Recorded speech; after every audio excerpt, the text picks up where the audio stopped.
Hey everybody, my name is Mike Gaudette, and welcome back to another installment of Top 5 Albums, the series where I walk you through my 5 favorite albums from every year. In today's episode, we're going to be taking a look at the year 1993, another spectacular year for 90s music. And when I finally arrived at my top 5 list for this particular year, I was actually pretty surprised with a couple of the picks and the way they ended up lining up within one another. And I think when you get to the end of the video, you will see what I mean. So without further ado, here are my top 5 favorite albums of 1993, starting with number 5.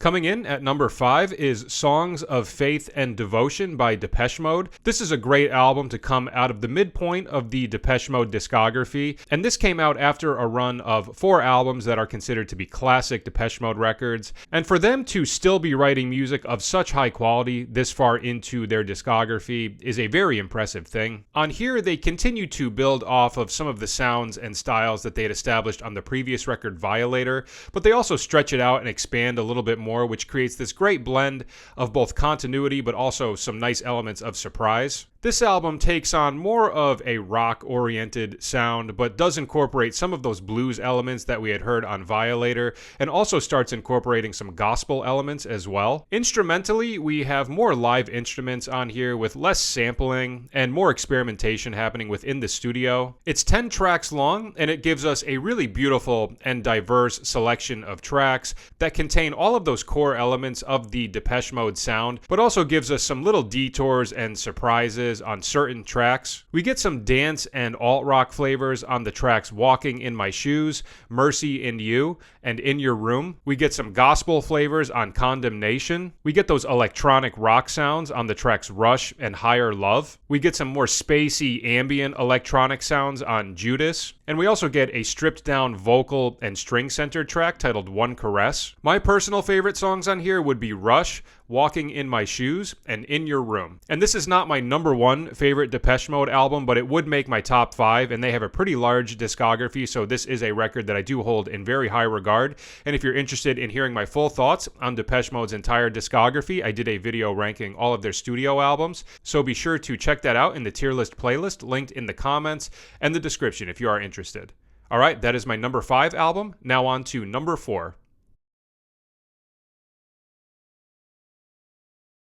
Coming in at number 4 is Spilt Milk by Jellyfish. This is one of only 2 records to be released by this very short-lived California-based rock band who were known for their very delicate blend of classic rock and power pop, which they did so effectively. And there is just so much depth to this album between the songwriting, the instrumentation, and the production. I love the guitar, piano, and keyboard combinations. It offers some really nice instrumental textures that really complement this style of power pop writing so nicely. And there are so many nice little subtleties throughout all of these tracks that just add really nice additional touches to these already great songs, with instruments like strings, harpsichord, clavinet, and glockenspiel, among others. Vocally, we are definitely hearing some Beach Boys influences, both with the types of colorful melodies that they are writing, as well as the vocal harmonies, which we hear right from the opening track titled Hush. And anybody who has been following my channel for any time knows that the Beach Boys are one of my all-time favorite bands, so anytime a group has any sort of Beach Boys influence, that is always an easy way for them to score some points in my book. And in general, if there was one word that I could use to describe the songs on this album, I would say that they are very colorful. From one song to the next, there's just so many colors and really nice textures, and it's just a very fun and adventurous listen from front to back, and a really great contribution to pop music, and a breath of fresh air for music coming out of the early 90s in my opinion.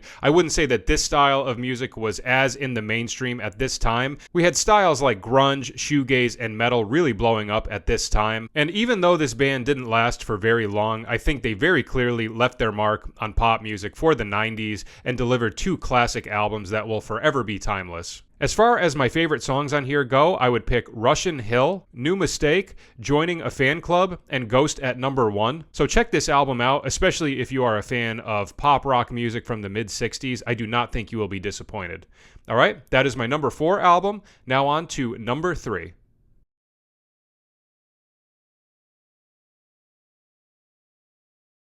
Coming in at number 3 is Souvlaki by Slowdive, a spectacular record to come from this legendary English shoegaze and dream pop band. And this album is generally regarded to be their best work, and I definitely would agree with that sentiment. And for a lot of people, this album is their gateway into the shoegaze genre of music, and that was definitely the case with me. Years ago, when I started exploring shoegaze a lot more, all it takes is a simple Google search of, best shoegaze albums of all time, and you are most likely going to see this album pop up at least in the top 5, if not the top 3, definitely. And when I first heard it, I could certainly see the appeal and why it is held in such high regard, because this is a seriously high quality and very beautiful record. This is their second studio album, and it shows a significant improvement both in the songwriting and the production in comparison to their first record, with a beautiful selection of 10 tracks that just wash you away into another world and deliver all of those dreamy and ethereal elements that a great shoegaze and dream pop album does.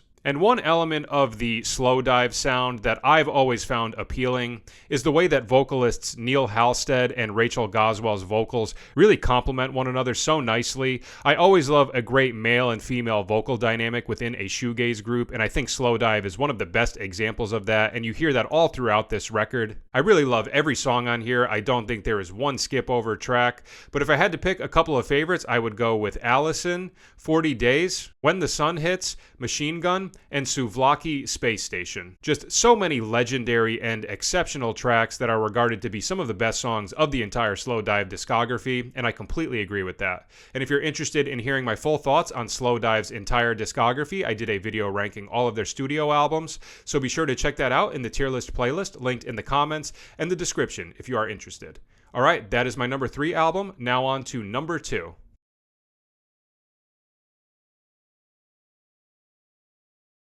Coming in at number 2 is Chrome by Catherine Wheel. Yet again, another classic record to come from the shoegaze genre, and this is my personal favorite album of the Catherine Wheel discography. I love everything about this album. It's jam-packed with so many amazing songs, and we get this really nice blend of different feels. We have a lot of elements that are very hard-hitting and aggressive, but we also reach peak levels of beauty with lots of elements to these songs that are very dreamy, lush, and ethereal, which is a staple of the Catherine Wheel sound. And we have a great shoegaze production style with really washy and reverb-laden guitars, and amazing vocal work from Rob Dickinson, who is one of my personal favorite shoegaze vocalists. And his vocals are just mixed absolutely perfectly against this very strong backing band. The record is 12 tracks long, and it starts things off with Kill Rhythm, which is, in my opinion, the best opening track they could have possibly started with. It's really heavy and energetic and has a real intensity to it, and I think it's the perfect track for really bringing the listener in and just getting them engaged right from the start. Then from that point on, it is one amazing song after the next, with multiple tracks that I would regard as some of my favorite Catherine Wheel songs, with my number 1 favorite song of theirs being on this record, and it's a track titled The Nude. I love everything about that song, the really beautiful vocal melodies, the dynamic shifts between the verse and the chorus, and the very interesting time signature changes that are happening within the verse. In my opinion, that is one of the greatest and most beautiful shoegaze songs of all time. And some other favorites of mine on here would be Strange Fruit, Crank, Broken Head, and the closer, Show Me Mary, which I think has a really nice contrast from the opening track. And if we were talking my all-time favorite shoegaze songs, 3 to 4 of the songs on this record would definitely make that list, so I just cannot say enough good things about this album, and Catherine Wheel will forever be one of my favorite shoegaze bands. And if you're interested in hearing my full thoughts on their discography, I did a video ranking all of their studio albums, so be sure to check that out in the tier list playlist linked in the comments and the description if you are interested. Alright, that is my number 2 album. Now for the grand reveal, here is my number 1 favorite album of 1993.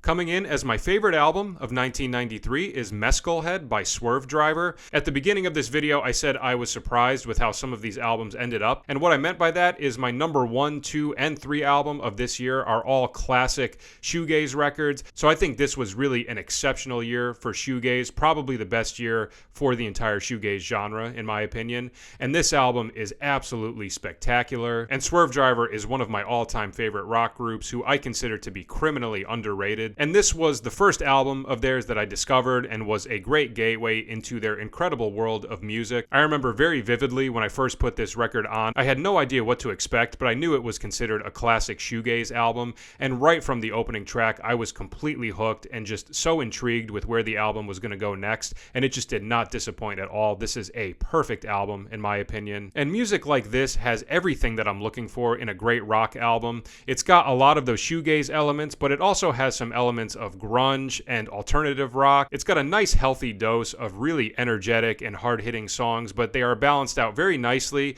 with some very delicate uses of dynamics, all placed in the perfect spots throughout this album. And one of my personal favorite elements of the Swervedriver sound is the guitar parts. They tend to write in a lot of unorthodox open tunings, which allows for some more unusual chord voicings and chord progressions to be utilized, and I always love hearing stuff like that. And Adam Franklin, the frontman of Swervedriver, he actually did a great interview with Rick Beato where he demonstrated some of those open tunings, and it's really fascinating. I would highly recommend checking out that video if you haven't seen it. And on the subject of Adam Franklin, I really love his voice and his very unique and colorful sense of melody. When we're talking shoegaze vocalists, Adam Franklin would easily be in my #1 spot. I just love everything about his voice, and I would highly recommend checking out his solo work as well. I think it's just as good as the Swervedriver material. This album is 10 tracks long, and like I said, from front to back, I think it's perfect. It's got multiple songs that I would regard as my favorite Swervedriver songs, with my #1 favorite being Blowin' Cool. I think that is a perfect song,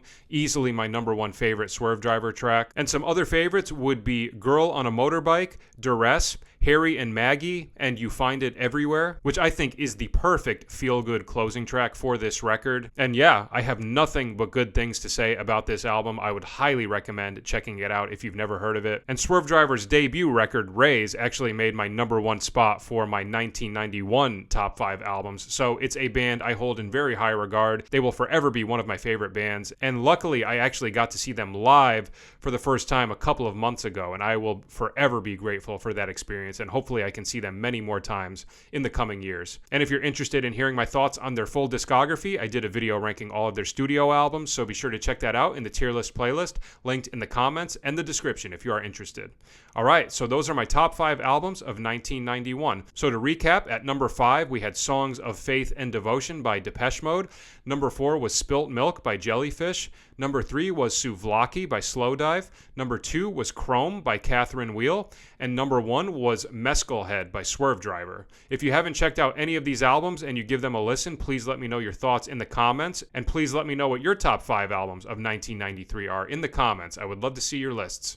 Alright, that is it for today. Thanks for watching, and stay tuned for my top 5 albums of 1994. I'll see you then. Take care.